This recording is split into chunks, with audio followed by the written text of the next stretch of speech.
節嘅話，通常都係一家人食飯啦。我覺得最緊要都係一家人一齊團聚，而可以喺年尾裏面一齊回顧今年發生咩事啊！大家健康平安就最緊要，可以聚在一起。即係而家啲人好忙啊，成日顧住揾錢，所以能夠一齊食飯呢，就係非常之開心。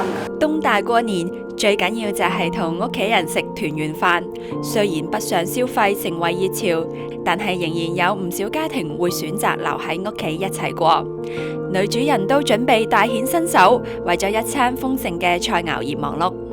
準備得會豐富啲嘅，買魚啦、雞啦，雞肯定係唔可以少噶啦，因為我哋廣東人係無雞不成宴，咁佢家人屋企人即係中意啲嘅口味啊，咁啊添加啲其他餸。冬至大節日好多人嚟買雞啊，白切雞啊、豉油雞啦，我嚟炒啊、炆啊，買隻大啲嘅雞，我嚟熬翅咯，好開心㗎。